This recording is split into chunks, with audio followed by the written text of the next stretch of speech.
English teacher and from the Successful English Learner by Sydney English Teacher, and I welcome you here today to episode number 14 of Nicole's Weekly Words. First of all, apologies for the background noise. I've got the air conditioning on because it's very, very hot here in Sydney at the moment. So I apologize for that.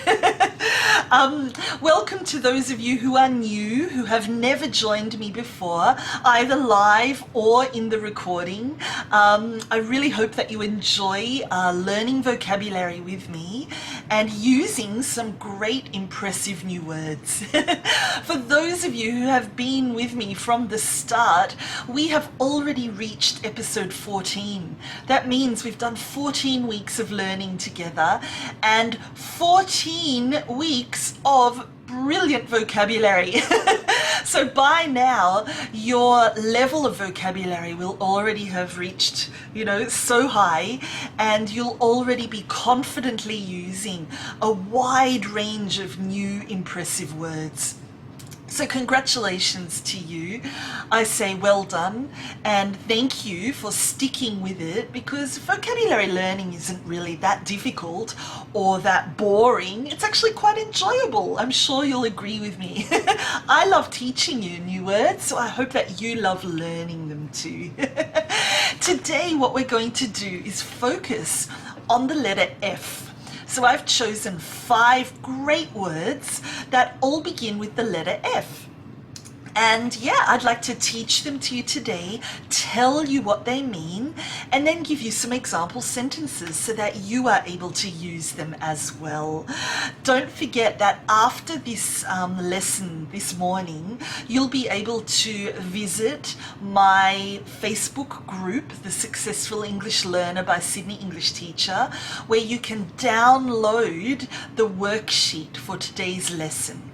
On that worksheet, you will find all 5 words, really simple, clear explanations of the meaning of those 5 words, as well as lots of example sentences so that you can see how they are used. And there's also room for you to take your own notes and to write your own sentences. So please go and visit the group after you've seen this video, after you've joined me live, if you're here with me live at the moment, and print out the worksheet, which will really help you even further with your vocabulary development this week. So are you ready to begin? Okay, so the first word that I have chosen for today is the word fabricate. Can you say that? Fabricate. Great. Okay, so if you fabricate something, it's a verb. It means that you invent or produce something that is false in order to deceive someone. So basically that means that you are on purpose lying or tricking someone. You do it consciously. It's not a mistake. You want to create something that's not true because you want to trick someone or lie to them or tell them a story. So it's not very nice, but it's a good word to know. So, if you fabricate something, you make something up. You invent something that's not true. Usually you do this because you want to hurt someone or to trick someone, or simply because you want to avoid punishment. So you might invent a story or create maybe even a false piece of evidence simply to give yourself an advantage, to help your own situation. So you're inventing information that is not true, really with the purpose of making other people believe that it is true. So, often the media, often really, cheap, gossipy magazines do this. They fabricate stories so that they sell more magazines. So they're really publishing stories that aren't true about celebrities, but they know that we will buy the magazine and we will read about the story. So they fabricate. Or maybe even in a court, some people fabricate evidence or fabricate stories so that it will help their case, so that they won't be guilty. So obviously you're not allowed to do that, but there are people who do. So that's fabricate. Does that make sense? So simply inventing or creating something that is not true, that is not real, that is not factual, I suppose, simply because you want to trick someone or deceive someone or improve your own situation. Let me give you an example. He fabricated an excuse about why he was late so that he wouldn't get into trouble. Or he wasn't offered the job because all of the qualifications and his past work experience on his CV had been completely fabricated. So you can see there that, you know, you don't do that. You don't fabricate things. It's the wrong thing to do. Number 2, are you ready? The second word I've chosen for you today is feasible. Can you say that? Feasible. Great. So if something is feasible, it means that it is possible to do something easily and conveniently. So you are able to do something or to make something or to achieve something without too much difficulty. You know, it's not too hard for you to do that. So if something's feasible, it means that it's likely to happen. There's a high chance of it happening or of this thing being successful. You know, it's capable of being done or of being completed successfully. So let me break it down. Think of it as something that can be achieved without too much difficulty, without too much cost, without any restrictions or problems. That is feasible, okay? So it's able to be done, able to be achieved, able to succeed in something without too many problems or complications. Great. An example. With the extra government funding, our goals for expansion now seem feasible. Or, that seems like a feasible alternative. We will have a closer look at your proposal. Or, this year, everyone has had to make working from home feasible. That's true.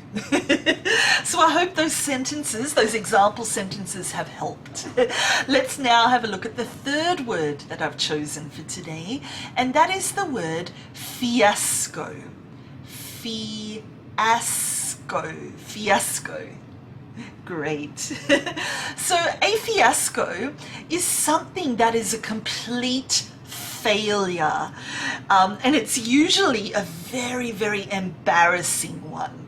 So something goes completely wrong, it's a complete disaster, a complete failure, and as a result of that, you are so embarrassed. Does that make sense? So a fiasco is really a way of emphasizing that an event or an attempt to do something or a plan has been a complete disaster. It's failing miserably, or it has failed miserably, and it's so embarrassing. It's completely humiliating. That's fiasco. I'm sure you've all experienced a fiasco before.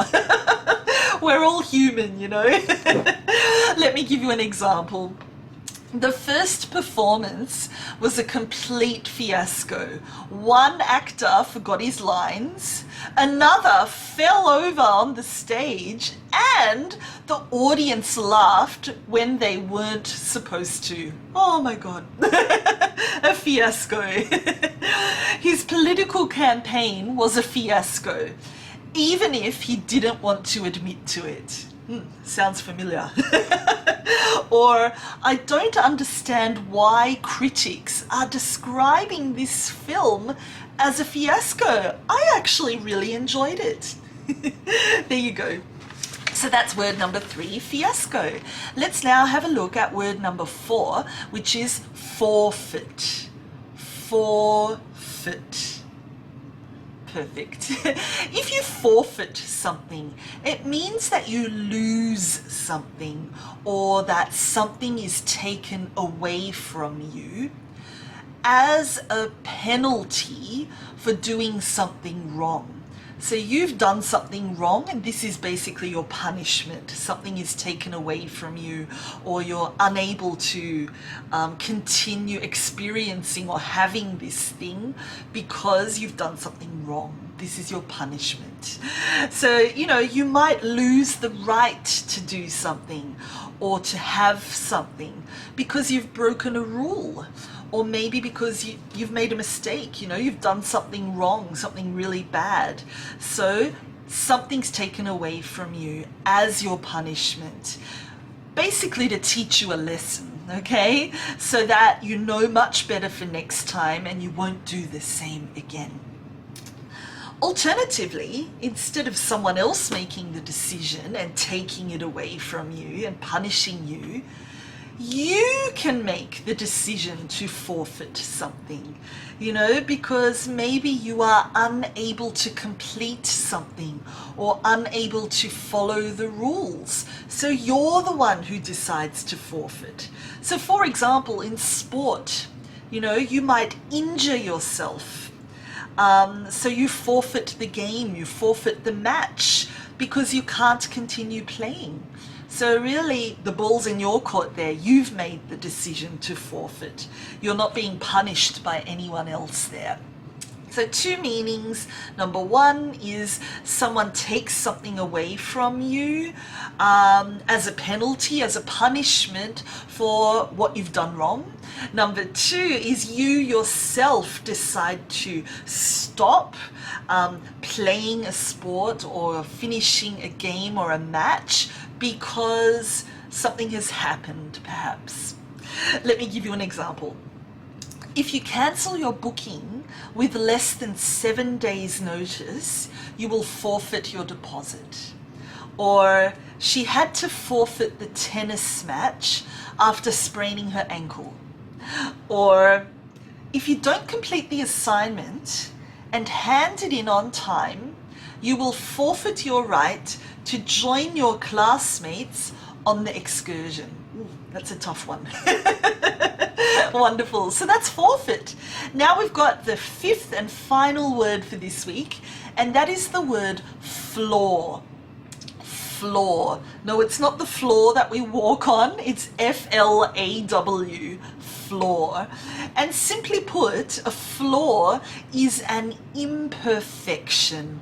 It's something that's not perfect or exact. So when you're producing something, you know, a flaw might be that this particular item is scratched, or maybe the color isn't perfect. You know, it doesn't turn out the way that you had planned or the way that you had wanted it to. Or maybe it's not the same as all the other items that you have produced or created. You know, it might even be something so small, which we call a blemish, you know, so small, but it's not the same as the other things that you've produced in appearance or in function. So therefore, you call this thing a flaw. You know, a mistake, I suppose, could be another word that we use when we're talking about writing or when we're talking about speaking, or when we're talking about an argument. So we could use the word flaw there if there are mistakes in this piece of writing or in this spoken form or presentation or argument. That's another flaw.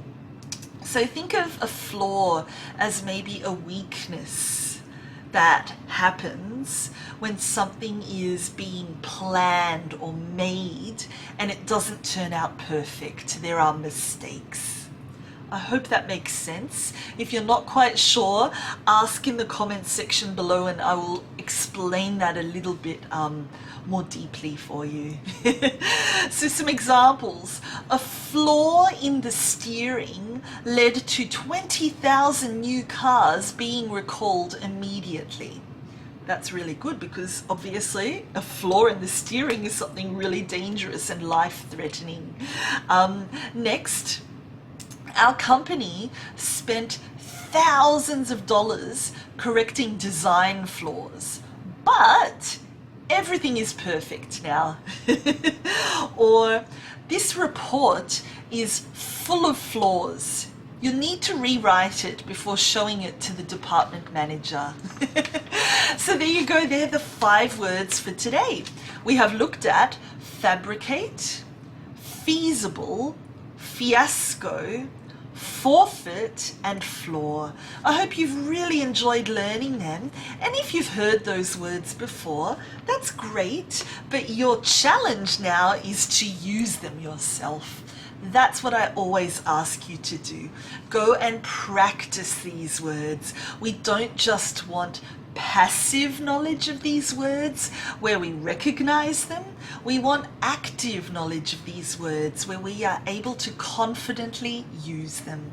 So I'd like you to go and visit the Facebook group, The Successful English Learner, download the worksheet for episode 14, and that will really help you in your preparation and your practice. If you have any questions or anything is not clear, feel free to ask. You know, I'm here to help. Ask in the comments section below. Alternatively, you could send a message to the Sydney English Teacher Facebook page where I will be able to answer that for you.